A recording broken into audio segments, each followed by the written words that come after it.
मुसलमान कहां जाएगा, कांग्रेस या बीजेपी या तीसरे खेमे में? एक बड़ा सवाल शुरू हुआ है। मुस्लिम समुदाय की एक महापंचायत जो जयपुर में हुई, उस जलसे में मंत्री और विधायक रहे कोई भी लोग नहीं पहुंचे, तो सामाजिक संगठन अब सोचने पे मजबूर हुए हैं कि 9% से अधिक आबादी, करीब 9.5% आबादी प्रदेश में मुसलमानों की है, 50 से अधिक सीटों पे वो मार्जिनल स्थिति रहती है।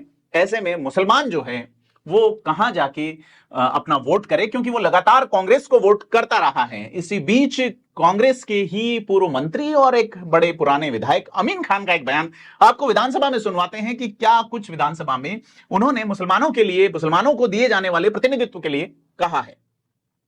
राजस्थान में 4 शेड्यूल कास्ट के कैबिनेट मिनिस्टर है, मुसलमान जनता के काबिल में एक भी मंत्री नहीं है।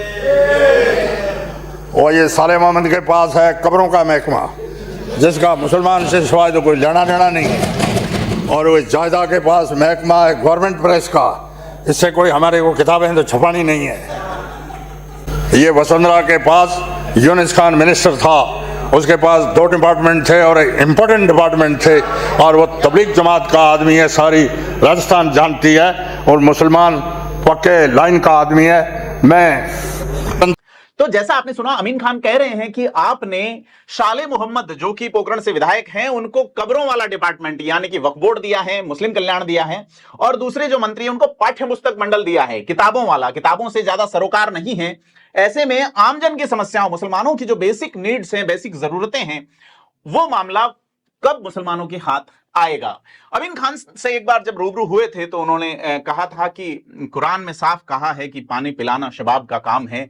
यह और कुरान में ज्यादातर जो उल्लेख हैं वो स्वर्ग, जो आब जमजम और जो जन्नत का उल्लेख है, उसमें पानी की बहुतायत जैसी बात कही गई है कि स्वर्ग में पानी खूब होगा, क्योंकि जहां अरब देश में यह नूरानी किताब लिखी गई है, आसमानी किताब जिसे कहते हैं, उसमें पानी का वहां अभाव था। ऐसे में जन्नत की जो कल्पना वहां दर्शाई गई है, तो उनका यह कहना था व्यक्तिगत बातचीत में कि क्यों नहीं ऐसे महत्वपूर्ण डिपार्टमेंट मुस्लिम समुदाय के लोगों को दिए जाते। आपने इसी वीडियो में सुना कि उन्होंने यूनुस खान का जिक्र किया कि बीजेपी ने उनको 2 बड़े महकमे दिए थे सार्वजनिक निर्माण विभाग के साथ में।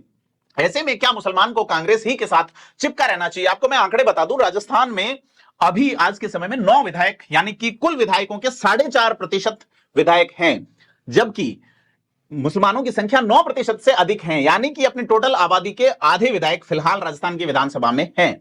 आपको अगर इतिहास की बात करें तो 2013 का जो चुनाव था वो ऐसा चुनाव था जिसमें न्यूनतम विधायक मुसलमान राजस्थान की विधानसभा में 2 पहुंचे थे, हबीबुर रहमान और यूनिस खान। और अगर 1998 के चुनाव की बात करें तो सर्वाधिक 13 मुसलमान जो है वो चुनाव जीत कर, यानी कि 6.5% विधायक उस समय जीते थे। लेकिन मुसलमान अपनी आबादी जितने भी विधायक नहीं बना पा रहे हैं। इसके इतर अल्पसंख्यकों में ही अगर अपन जैन समुदाय को देखें तो लोगों में उनकी स्वीकार्यता या उनका पॉलिटिकल मैनेजमेंट इतना गजब का है कि 0.91%, यानी कि 1% से भी कम आबादी है और 9 विधायक हैं। मुसलमान 9% से अधिक आबादी, 9 विधायक। जैन 10 गुना कम आबादी और 4.5 मतलब 9 विधायक हैं। 13 जगह जो है वो बीजेपी या कांग्रेस जैन प्रत्याशी को टिकट दे रही है या कांग्रेस गठबंधन में दे रही है।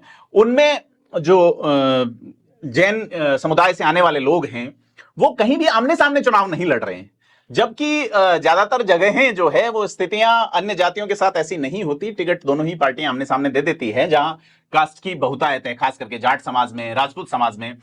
लेकिन जैन समाज का जो मैनेजमेंट है वो भी अल्पसंख्यक में काउंट होते हैं। ऐसे में मुस्लिम समाज बड़ा पिछड़ा हुआ नजर आता है।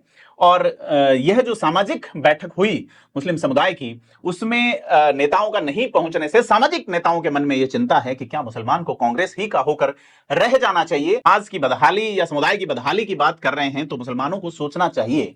AIMIM के सदर इसी सोचने के अंदाज में आकर के राजस्थान में अपनी संभावनाएं तलाश रहे हैं। सामाजिक संगठन, उनका जयपुर का जलसा या बाड़मेर में जो उन्होंने जलसा किया असदुद्दीन ओवैसी ने, उसके बाद कांग्रेस विचार कर रही है। लेकिन अपने ही समाज के कार्यक्रम में पार्टी के नेता नहीं पहुंचे। इससे सामाजिक संगठनों के लोग थोड़े से अलग अंदाज रखते हैं, नाखुशी का अंदाज रखते हैं। इस नाखुशी के अंदाज में जो विधानसभा के चुनाव होने वाले हैं वो परिणाम कैसा देंगे यह देखने वाली बात होगी। लेकिन कांग्रेस को यह लगता है कि मुसलमान उससे इतर कहीं जाएगा नहीं, और बीजेपी को यह लगता है कि मुसलमान उनके साथ आएगा नहीं, क्योंकि यूपी के चुनाव में, कर्नाटक के चुनाव में बीजेपी ने किसी भी मुसलमान प्रत्याशी को अपना उम्मीदवार नहीं बनाया था। यहां तक कि राजस्थान के 2018 के चुनाव में एकमात्र प्रत्याशी यूनुस खान को टिकट दिया था, वो भी अपने मूल निर्वाचन क्षेत्र से 300 किलोमीटर दूर टोंक में। ऐसे में आप अगर राजस्थान का पुराना इतिहास देखें तो ये 73-74 साल की जो कॉन्स्टिट्यूशनल पॉलिटिक्स है, इसके अंदर 37 साल ऐसे रहे हैं जब कोई मुसलमान कैबिनेट में नहीं रहा। आपको बता दें कि कॉन्स्टिट्यूशनल पोस्ट में कुछ समय के लिए, महज कुछ समय के लिए 2 साल या कुछ महीने के लिए 2 साल के लिए आसपास एक मुख्यमंत्री बने थे, कुछ ही समय के लिए गवर्नर बनाए गए थे, और इसके अलावा आरपीएससी में 3 मेंबर रहे हैं। तीनों मेंबर या तो आईएएस से रिटायर्ड थे, या आईपीएस से, या एक जुडिशियल सर्विस से थे। ऐसे में मुस्लिम समुदाय को प्रतिनिधित्व वाली बात पे एक कुछ समय के लिए सलाउद्दीन अहमद जरूर मुख्य सचिव रहे थे। उसके अलावा कभी कोई मुस्लिम जो है वो फाइनेंस कमीशन का चेयरमैन नहीं बनाया गया, कभी कोई मुस्लिम राजस्थान का डीजीपी नहीं लगा।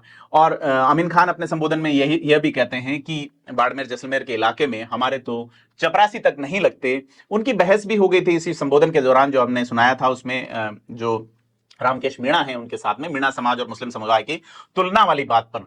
लेकिन कुल मिला के बात यह है कि क्या वाकई में मुसलमान समाज जो है वो कांग्रेस का ही दामन थामे रखेगा, या अपना कोई एक नया रास्ता अख्तियार करेगा? क्योंकि यूथ जो हैं वो अब दूसरी दिशा में सोच रहे हैं, और इसी सोच का फायदा लेने की कोशिश करेगी दूसरी पार्टियां। यानी कि अगर वो बीजेपी में नहीं जाते हैं तो तीसरे मोर्चे की ओर जा सकते हैं। राजस्थान में मोटे मोटे तौर पे 56 सीटें ऐसी हैं जहां मुसलमान पिछले चुनाव में मार्जिनल वोट रखता है, यानी कि मुसलमान इतने वोट ले जाता है जितना कि जीत का अंतर रहता है। 9 उन्होंने विधायक बना लिए, बड़ी संख्या में दूसरे तीसरे नंबर पे भी लोग रहे हैं।